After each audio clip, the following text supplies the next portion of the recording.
la fuite. Faites attention. La revanche, un esprit maître. Destruction, haine, dépit, cruauté. Le rejet, repli sur soi, agressivité, peur du rejet, vantardise, haine de soi, mépris de soi, haine de l'autre sexe, haine des autorités, donjonisme, débauche, prostitution, homosexualité, suicide, besoin d'être reconnu. C'est beaucoup, hein? Ça, c'est beaucoup, hein? Il y a du travail dans l'église, hein? Il y a l'esprit Astarté. Ça, ce sont des principautés. Astarté travaille avec des principautés qui soutiennent son trône. Mais pour délivrer toutes ces choses, il faut être puissant. Déloger Astarté. Mais s'il y a des serviteurs de Dieu qui blaguent avec ce travail, mais ils n'auront qu'à s'en prendre à eux-mêmes. Hein? C'est un travail énorme. Hein? Tammuz ou Moloch, prince d'Asie. Ça, ce sont des esprits maîtres très puissants. Nous devons faire quelque chose pour ce pays. Je voulais citer en passant, pour que cela vous donne une idée. Mais je sais que le Seigneur donnera un ministère secret. Bien que ces gens reçoivent des coups, mais ils ont un cœur, un grand cœur pour sauver et aider les autres. Pourquoi est-ce que tu as le Saint-Esprit? Pourquoi est-ce que Dieu t'a donné le Saint-Esprit? Chacun a son rôle dans l'Église. Nous allons parler de l'appel.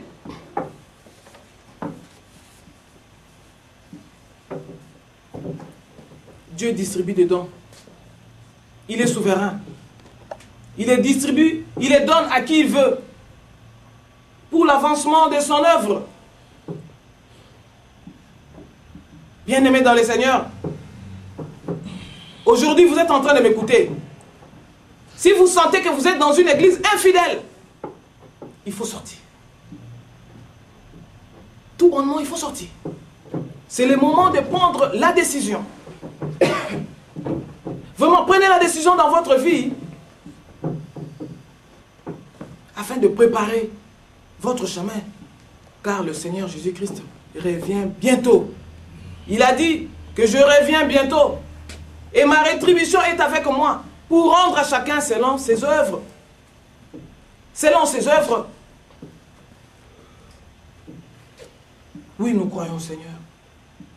Mais la foi sans œuvre bonne, elle est nulle. Elle est nulle.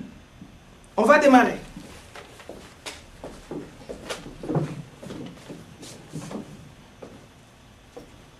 Bien-aimé dans le Seigneur, quand Dieu appelle quelqu'un, toujours il donne une vision. Une vision, c'est quoi?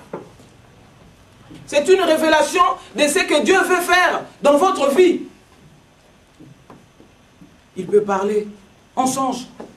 Il peut te parler dans une vision. Il peut te parler à travers une aspiration. Il peut te parler par la voix audible. Et Dieu parle par les signes. Il parle à travers les individus. Nous devons comprendre le langage de Dieu. Comprendre le langage de Dieu. Une vision. Toute vision a une image.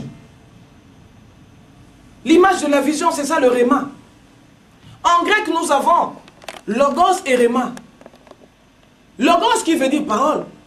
Mais réma, c'est la parole qui est adressée particulièrement à quelqu'un. Dieu te montre une image. Il s'adresse à toi pour ta vie. Et chaque vision a une image. Et Dieu lui-même est au centre de cette vision. Il est la source de la vision. Et il ne peut pas donner une vision qui exclut sa parole. Et quand vous recevez la vision, vous devez partager cette vision aux autres. Parce que lui-même, Dieu l'a fait. Quand il a donné la vision à Abraham, il a averti Isaac, il a averti Jacob. Nous aussi, comme moi ici présent, j'ai eu la vision de Dieu. J'en ai informé aux autres. afin que malgré que la vision tarde, nous puissions déjà nous préparer. Parce qu'il faut se hâter. Il ne faut pas croiser les bras. Pendant que la vision tarde, c'est le visionnaire qui dit ce qu'il faut faire. Nulle part dans la Bible, Dieu a donné une vision à 2 personnes, ni à un groupe de gens. Nulle part. Il faut éviter certaines confusions. Dès que vous avez une vision, l'étape qui suit, c'est les épreuves. C'est le Seigneur qui a donné une vision à Josué. Oui, c'était facile. Josué, que ce livre de la loi ne s'éloigne point de toi. Lisez la nuit et jour pour obtenir du succès. Mais tout de suite après, le même Dieu a mis des épreuves devant Josué. Il devait conquérir Jéricho.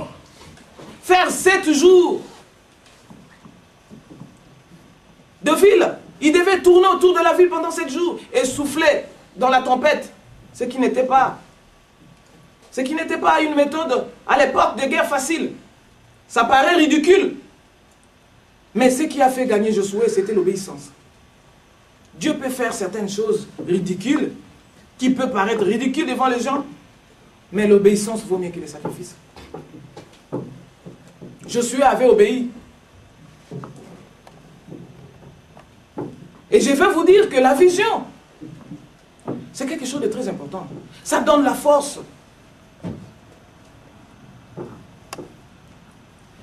Ça vous pousse à avoir toujours la foi vis-à-vis de Dieu. Et on ne peut jamais connaître les détails d'une vision. C'est Dieu qui sait. Il faut attendre en silence. Il y a les qualités d'une vision venant de Dieu. Je ne vais pas tous les citer ici parce que nous risquons d'aller très loin. Mais je vais dire des choses ciblées, focalisées, afin que je puisse parler un peu de tout. Pour donner une idée aux gens qui rencontrent le Seigneur. Parce que beaucoup de gens ont rencontré le Seigneur, mais ils n'ont pas su que c'était le Seigneur qui a parlé. Il y a au moins 6 ou 7 qualités d'une vision venant de Dieu. Et il y a 4 éléments qui nous permettent de gorger notre sensibilité à l'esprit. Il y a la parole, il y a la prière, il y a la repentance, car la repentance restaure. Et il y a un dernier élément qui est la marche dans l'amour. Pour ceux qui ont la vision. Je ne vais pas aller très loin. Parce que les gens ne veulent pas venir à l'église pour s'affermir. Pour s'affermir. Il faut faire des efforts. Dieu a sa responsabilité, mais toi aussi tu as ta responsabilité à toi. Il faut faire des efforts. Une vision existe. Je l'ai dit succinctement parce que nous devons parler de beaucoup de choses aujourd'hui. Tout de suite après, ce sont les épreuves. On va parler de Joseph. C'est dans Genèse chapitre 37, verset 2 à 7. Joseph, c'est quelqu'un qui était choisi par Dieu. Quand il a été choisi par Dieu, ses protagonistes l'avaient haï. Ce sont des choses qui suscitent des jalousies énormes. Il a été rejeté dans un trou, vendu chez les marchands, et il est parti. Il a fait une longue route. Joseph était victime des instincts les plus bas des êtres humains. Quels sont ces instincts? Un, nous avons la jalousie. La jalousie. Il était jalousé. 2, nous avons les trahisons. Vous en savez au moins. 3e, c'était le mensonge. 4e, il était victime de la convoitise. Et 5e, c'était les injustices. Les instincts les plus bas des êtres humains. Ça, il faut éviter. Ce sont des trucs à écarter. Il est parti, vous connaissez la vie de Joseph. Mais Joseph, sur son chemin, il était avec son Dieu. Le peuple d'Israël dans le désert était toujours guidés par le Seigneur.